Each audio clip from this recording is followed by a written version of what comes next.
तपाईहरुलाई थाहा छ यो भिडियोमा जुन तपाईहरु फोटो हेर्नुभयो त्यो कहाँको हो, कुन ठाउँको हो? यदि थाहा छैन भने म तपाईहरुलाई बताइदिम, यो ठाउँ सिक्किमको हो, जुन एउटा इतिहासमा गोर्खा किङडमको भूभाग थियो सिक्किम, जुन अहिले इन्डियाले कब्जा गरेको छ। र त्यसको इतिहास तपाईहरुलाई थाहा छैन भने यो भिडियोमा म तपाईहरुलाई बताउँछु। आज सिक्किमको बारेमा छ भिडियो, सिक्किमको हिस्ट्रीको बारेमा छ। मैले एउटा पोस्ट गरेको थिएँ, त्यसमा म अप्सनहरु दिए थिएँ, तपाई साइडमा स्क्रिनमा हेर्नु भइराछ। यो अप्सनमा मैले भनेको थिएँ सिक्किमलाई इन्डियाले भारतले कहिले कब्जा गरेको हो। त्यसमा अप्सनमा तीनटा अप्सन थियो, 1950 थियो, 1960 थियो, 1975 थियो। र यो भोटिङबाट मलाई थाहा भयो कि नेपालीहरुलाई सिक्किमको इतिहास थाहा छैन। त्यसैले म यो भिडियोमा सिक्किमको हिस्ट्रीको बारेमा बताउँछु।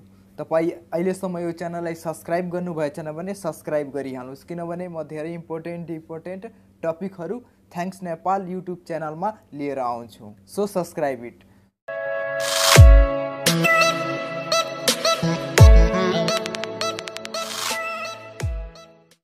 सिक्किमको इतिहासलाई हामी सुरुदेखि नै हेर्छौं, सुरुदेखि यानी कि 16 शताब्दीदेखि हामी हेर्छौं। 16 शताब्दीमा सिक्किममा चोग्याल डाइनेस्टीको राज थियो। अब यो चोग्याल भनेको के हो तपाई बुझ्न सक्नुहुन्छ योबाट। चोग्याल भनेको जस्तै हाम्रोतिर राजा महाराजा सम्राट टाइपको हुन्छन्, त्यस्तै तपाई चोग्याल भनेको बुझ्नुस्। त्यो पनि एउटा किसिमको त्यो कल्चरको राजा हो चोग्याल। र यो चोग्यालहरु तिब्बतियन हुन्। यिनीहरु तिब्बतबाट बिस्तारै माइग्रेट हुँदै हुँदै सिक्किममा आफ्नो राज्य स्थापित गरिदिए। त्यही भएर तपाई आजसम्म तपाई सिक्किममा हेर्न सक्नुहुन्छ तिब्बतियन कल्चर।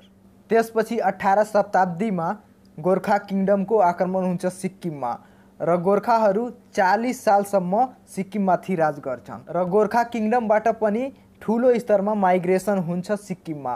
र त्यही भएर तपाई आजसम्म हेर्न सक्नुहुन्छ त्यहाँको भाषा, संस्कृति, सभ्यता नेपालसँग मिल्छ, किनकि नेपाल एउटा हिन्दू किङडम थियो र त्यहाँ अहिले सिक्किममा 60% हिन्दू कम्युनिटीको मान्छे छन्। र तिब्बतियनसँग किन मिल्छ, किनकि त्यहाँको रुलिङ डाइनेस्टी 16 शताब्दीमा तिब्बतियन थियो। नेपाली र तिब्बतियन त्यहाँ सिक्किममा राज गरेछन् र त्यहाँ अहिलेसम्म नेपाली कल्चर र तिब्बतियन कल्चर छन्। अब तपाईहरुको दिमागमा एउटा क्वेशन आयो होला कि त्यहाँ सिक्किममा तिब्बतियनहरु राज गरे, गोर्खालीहरु राज गरे, तर त्यहाँको ओरिजिन को थिए?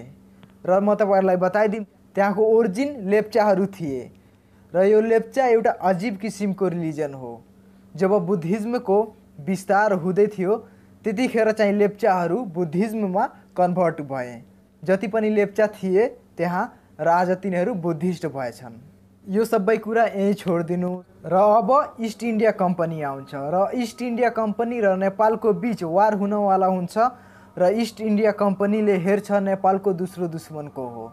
दोस्रो दुश्मन नेपालको सिक्किम थियो त्यतिखेर, किनकि नेपालीहरु सिक्किममाथि आक्रमण गरेर त्यहाँ राज गरिरहेको हुन्छन्।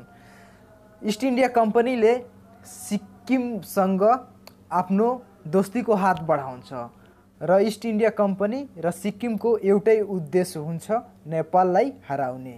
यो कुरा 1810 र 1814 मा सिक्किम र ईस्ट इन्डिया कम्पनीको बीच हुन्छ र 1814 र 1816 को बीच नेपाल र ईस्ट इन्डिया कम्पनी बीच युद्ध हुन्छ, जसमा नेपाल हार्छ र नेपाल र ईस्ट इन्डिया कम्पनीको बीच सुगौली सन्धि साइन हुन्छ 1816 दिसम्बरमा। अब नेपाल हारेपछि सिक्किमको पनि फाइदा भयो, किनकि सिक्किम ईस्ट इन्डिया कम्पनीसँग मिलेको थियो र अंग्रेजहरु सिक्किमसँग पनि सन्धि गर्छन् 1817 मा, ट्रिटी अफ तितालिया।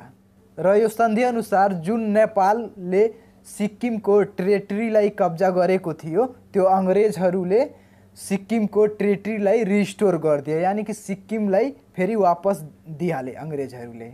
यो सन्धि अनुसार ट्रिटी अफ तितालिया 1817 मा साइन भएको छ अंग्रेज र सिक्किमको बीच। तर ब्रिटिशर र सिक्किमको दोस्ती धेरै दिनसम्म चलेन। 1850 मा अंग्रेजहरुले दार्जिलिङको माग गर्न थाले। अंग्रेजहरुलाई हिल स्टेशन चाहिए थियो र त्यहाँ दार्जिलिङमा टी को बगान पनि छ। अंग्रेजहरुको डबल फाइदा थियो, एक त यिनीहरूलाई हिल स्टेसन मिल्थ्यो घुम्नको लागि र चियाको बगान पनि मिल्थ्यो। तर सिक्किमको राजाले अङ्ग्रेजहरूसँग 6000 सालाना माग गरे र अङ्ग्रेजहरूले ठिक छ हामी 6000 सालाना तिमीहरूलाई दिन्छौँ भनेर यिनीहरू तयार भए। तर केही समयपछि अङ्ग्रेजहरू पैसा दिन छोडे। त्यसपछि सिक्किमको राजाले दार्जिलिङमा आक्रमण गर्न थाल्यो र अङ्ग्रेजहरू पनि पावरफुल थिए। 1850 र 1862मा यिनीहरू आर्मी पठाएर सिक्किमलाई कन्ट्रोलमा लाए र दिनदिनै अङ्ग्रेज र सिक्किमको बिचको रिलेसन खराब हुँदै गयो र अब अङ्ग्रेजहरू 1890मा सिक्किमलाई ब्रिटिस प्रोटेक्टोरेट भन्न थाले। प्रोटेक्टोरेट भनेको जस्तै हामी सिक्किमलाई दुनियाँबाट बचाइरहेको छौँ, यानि कि तपाईँ बुझ्नुहोस् कि सिक्किमलाई पूर्ण रूपले आफ्नो कन्ट्रोलमा लिए ब्रिटिसरहरूले। र ठिक 1890मा ब्रिटिसर र चाइनिजहरूको बिच सन्धि हुन्छ र त्यो सन्धिमा के हुन्छ कि सिक्किमसम्म अङ्ग्रेजी सेनाहरू हुन्छन् र तिमीहरू तिब्बतसम्म मात्र आफ्नो सेना राख्न सक्छौ। चाइनिजहरूसँग यो सन्धि भएको छ अङ्ग्रेज र चाइनाको बिच। सिक्किममा ब्रिटिस आर्मी थियो तर त्यहाँको राजा इन्डिपेन्डेन्ट थियो तर ब्रिटिसरको अधीन थियो। त्यहाँ राजाको शासन नै थियो तर केही निर्णय अङ्ग्रेजहरूसँग सोधेर लिनुपर्ने थियो राजालाई। जस्तै अरू देशसँग सन्धि गर्न नपाउने यस्तो खालको निर्णय चाहिँ त्यहाँको राजा नलिन पाउने अङ्ग्रेजहरूको यस्तो भनाइ थियो। जब इन्डिया आजाद भयो 1947मा तबसम्म सिक्किममा 1890 जस्तै कानुन थियो तर अब त ब्रिटिसरहरू गइसके थिए। 1950मा सिक्किमको राजा र इन्डियन गभर्मेन्टको बिच एउटा सन्धि हुन्छ। जस्तै सिक्किमको राजालाई ब्रिटिसरहरू सुरक्षा दिइरहेथे त्यस्तै हामी इन्डियन गभर्मेन्ट तिमीहरूलाई सुरक्षा दिन्छौँ, तिमीहरू इन्डिपेन्डेन्ट छौ, तिमीहरू आफ्नो कानुन बनाउन सक्छौ तर इन्डियन गभर्मेन्टको अधीनता स्वीकार गर्नुपर्छ र हामी इन्डियन गभर्मेन्टको जुन कानुनहरू छ त्यो हामी सिक्किममा लागू गर्दैनौँ, तिमी आफ्नो कानुन बनाऊ, तिमी इन्डिपेन्डेन्ट छौ तर हाम्रो अधीनता स्वीकार गर्नुपर्छ। यस्तो खालको सन्धि भयो। कोसँग सन्धि भयो? सिक्किमको राजासँग र इन्डियन गभर्मेन्टको बिच सन्धि भएछ यो। र यो सन्धिको नाम इन्डो सिक्किम ट्रिटी 1950मा तासी नामग्याल त्यतिखेरको राजा थियो सिक्किममा। तासी नामग्याल र इन्डियन गभर्मेन्टसँग यो सन्धि भएको छ। कहिले भएको छ? 1950मा र यो सन्धिको नाम हो इन्डो सिक्किम ट्रिटी। यो चाहिँ याद राख्नु होला किनकि पछि गएर यो धेरै इम्पोर्टेन्ट हुनेछ। सिक्किमको राजाले सिक्किम काङ्ग्रेस पार्टीको माग पुरा गर्दै काजी लेङडुप दोर्जीलाई चिफ मिनिस्टर बनाइदिए। लिमिटेड चुनाव गरेर एसेम्ब्ली बनाए तर फुल पावर राजासँग मात्र थियो, लिमिटेड पावर मात्र सिक्किम काङ्ग्रेस पार्टीसँग थियो। अब म तपाईहरुलाई बताउँछु कि अब भारतले कसरी कब्जा गर्यो सिक्किमलाई। तासी नामग्याल सिक्किमको राजा बाहिर देशहरूमा जाँदा सिक्किमलाई अलग देश जस्तो प्रेजेन्ट गर्थे, मात्र वहाँ सिक्किमको कुरा गर्थे, सिक्किमको झन्डा लिएर जान्थे, वहाँको गाडीमा पनि सिक्किमको झन्डा हुन्थ्यो।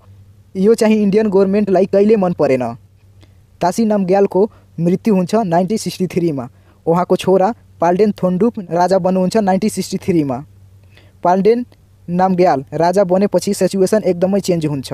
पाल्डेन नामग्यालले बिहे गर्नुहुन्छ अमेरिकन केटीसँग। उहाँको वाइफको नाम होपकुक हो। इन 1963मा बिहे गर्नु भएको थियो। होपकुकमाथि आरोप लाग्यो she is a CIA agent, अमेरिकाको खुफिया एजेन्ट हो र यो पाल्डेनसँग बिहे गर्नुको पछाडि सिक्किमलाई अशान्त बनाउन आएको हो। हालाकि 10 साल पछि यिनीहरूको डाइभोर्स भयो 1963मा। जब होपकुप अमेरिका गइन् तबदेखि सिक्किममा प्रोटेस्ट सुरु भयो र होपकुप केही आर्टिकल पनि लेखेथिन् जस्तै सिक्किम अलग देश हो, ब्रिटिसहरूसँग सन्धि भएको थियो, ब्रिटिसरहरूसँग सन्धि भएको थियो तर ब्रिटिसरहरू गइसकेका छन्, सिक्किम इन्डिपेन्डेन्ट देश हो जस्तो टाइपको आर्टिकल लेखिन्। त्यसपछि सिक्किममा बवाल मच्न थाल्यो र अब 1960 देखि 1970मा सिक्किमको आसपासको राज्यहरूमा नक्सलवादी गतिविधि धेरै भइरहेको थियो। नेपाल, वेस्ट बङ्गाल, भुटान, तिब्बत र अब यता भारत सरकार पनि चिन्तित थियो, चारैतिर केही न केही गलत भइरहेको थियो। 1950मा तिब्बतलाई चाइनाले कब्जा गर्यो। भारत सरकारलाई डर थियो कि जस्तै चाइनाले तिब्बतलाई कब्जा गर्यो त्यस्तै सिक्किमलाई कब्जा गर्छ कि भने भारत सरकार चिन्तित थियो र यो चिन्ता सही भयो। चोला इन्सिडेन्ट। चोला सिक्किमको एउटा ठाउँको नाम हो। त्यहाँ चाइनाको आर्मीले कब्जा गर्न खोजेको थियो तर भारतले तुरन्तै एक्सन लियो र आफ्नो आर्मी पठाएर 10 दिनसम्म चाइना र भारतको लडाईँ चल्यो। यो कुनै ठुलो लडाईँ थिएन, तर यो सानो पनि थिएन र यो इन्सिडेन्ट भएपछि भारत सरकारलाई विश्वास भयो कि कहिले न कहिले चाइना सिक्किमलाई जरुर कब्जा गर्न खोज्छ। र अब अर्को कुरा, मैले तपाईहरूलाई बताएको थिएँ नि, नेपाली कम्युनिटी सिक्किममा 60% छन्, भुटिया कम्युनिटी 20% छन्, तर 20% भुटिया कम्युनिटीले 60% नेपाली कम्युनिटीमाथि राज गरिरहेको थियो। अब नेपाली कम्युनिटी प्रोटेस्ट गर्न थालेका थिए एकदम तीव्र तरिकाले र अब यता भारतले पनि सोचिरहेको थियो सिक्किम हातबाट ननिक्लोस्। राजाको घरको अगाडि नै प्रोटेस्ट भइरहेको थियो, जुन राजाको सैनिकले आन्दोलनकारीहरूलाई सम्हाल्न मुस्किल परिरहेको थियो र यो जति नेपाली कम्युनिटी आन्दोलन गरिरहेको थियो त्यो आन्दोलनलाई भारतले सपोर्ट गरिरहेको थियो, भारतले पैसा दिइरहेको थियो, हरेक कुरा दिइरहेको थियो जुन तिनीहरू आन्दोलनकारीलाई जरुरी थियो। त्यति बेला अजित डोभाल पनि सिक्किममा थिए। भारत सरकारले सिक्किमको राजाको पावर कम गर्न खोजिरहेको थियो ताकि छिट्टोभन्दा छिट्टो सिक्किम भारतको हिस्सा होस्। र अहिले अजित डोभाल इन्डियाको नेसनल सेक्युरिटी एडभाइजर हुन् र सिक्किममा सिचुएसन यति खराब गरिदियो भारत सरकारले कि सिक्किमको राजा आफै भन्यो भारत सरकारलाई, डु एनिथिङ्स, आर्मी पठाऊ, पुलिस पठाऊ, जसरी भए पनि कन्ट्रोल गर अब सिक्किमको सिचुएसन। र 1973 8 मेको भारत सरकार र सिक्किमको राजा र पोलिटिकल पार्टीहरूको बीच एग्रिमेन्ट साइन हुन्छ कि अब चुनाव अलग तरिकाले हुन्छ। भारत सरकारले यसको जिम्मेवारी लिन्छ किनकि त्यहाँ सिक्किममा भाइलेन्स बढिरहेको छ र त्यहाँको सिचुएसन आउट अफ कन्ट्रोल भएको छ र यो सिचुएसन आउट अफ कन्ट्रोल हुनुको कारण भारत सरकार नै हो, किनकि भारत सरकारको प्लान नै थियो सिक्किमलाई कब्जा गर्ने। र अब भारत सरकारले सिक्किममा एउटा नयाँ कन्स्टिट्युसन तयार पारेको थियो जुन सिक्किमको राजाले धेरै विरोध गर्यो, किनकि यो कन्स्टिट्युसनले राजाको सबै पावरलाई खतम गरिदिन्छ। भारत सरकार त यही चाहिरहेको थियो कि सिक्किममा राजाको पावर कम होस् र कसरी म सिक्किमलाई भारतमा मिलाम भनेर प्लानै थियो। 1974 मा सिक्किममा जुन चुनाव भयो सिक्किम नेसनल कांग्रेसले जित हासिल गर्यो। यो पार्टी पनि भारतको सपोर्टर थियो र अब जबकि सिक्किममा कांग्रेस पार्टी थियो जुन इन्डिया प्रो थियो, दिल्लीमा कुरा चल्न थाल्यो कि अब सिक्किमलाई पूर्ण रूपले भारतमा मिलाउनु पर्छ, तर कसरी मिलाउने भन्ने कुरा चल्न थाल्यो दिल्लीमा। र अब न्युजमा इन्डियन गभर्नमेन्टको खूब बुराई देखाउन थाल्यो। 1950 मा सिक्किम र भारत सरकारको बीच सन्धि भयो थियो, तर कसरी भारतले कब्जा गर्न सक्छ भनेर खूब भारतको आलोचना भयो न्युजहरूमा। र अहिलेसम्म सिक्किमको राजा थियो र अचानक 1975 मा फेरि सिक्किममा ल एन्ड अर्डर खराब हुन्छ। खराब हुने बित्तिकै भारत सरकारले इन्डियन आर्मी पठाइदिन्छ राजाको प्यालेसको अगाडि। 1000वटा इन्डियन आर्मी राजाको 30वटा गार्डलाई 30 मिनटमै ओभर पावर गरिहाल्छन् र राजालाई हाउस एरेस्ट गरिहाल्छन् र एकजना गार्डको मृत्यु हुन्छ। 1975 9 अप्रिल राजालाई हाउस अरेस्ट गरिहालेपछि राजाको कन्स्टिट्युसन खत्म गरिदिन्छ। इन्डियाले सिक्किमको एसेम्ब्ली बोलाएर गरिदियो। इन्डियाले सिक्किमको एसेम्ब्लीलाई बोलाएर अप्रिल 10 1975 मा सिक्किम भारतको अभिन्न अङ्ग हो र यहाँ डेमोक्रेटिक फुल रिस्पोन्सिबल गभर्नमेन्ट बनाउँछौँ। तर चोग्यालहरू पनि प्रोटेस्ट गरिरहेका थिए र अब भारतले आफ्नो अनुहार दुनियाँलाई पनि देखाउन थियो के को बेसिसमा सिक्किमलाई भारतमा मिलायो। भारत सरकारले सिक्किममा रेफरेन्डम गरायो। रेफरेन्डम भनेको जनमत सङ्ग्रह हुन्छ, तपाईँ बुझ्नु भएन होला भने। जनमत सङ्ग्रहमा 60,000 भोट भारतको पक्षमा मिले थियो भने 1400 भोट भारतको अगेन्स्ट मिले थियो। र यो जुन जनमत सङ्ग्रह भयो थियो सिक्किममा इन्डियाले गराएको थियो त्यो चाहिँ फेक थियो र 5 दिनमा सिक्किममा जन्म सङ्ग्रह हुनै सक्दैन। त्यस्तो पहाडी इलाकामा जहाँ एक दिन जानमा लागिहाल्छ त्यहाँ चाहिँ कसरी 5 दिनमा जन्म सङ्ग्रह हुन सक्छ?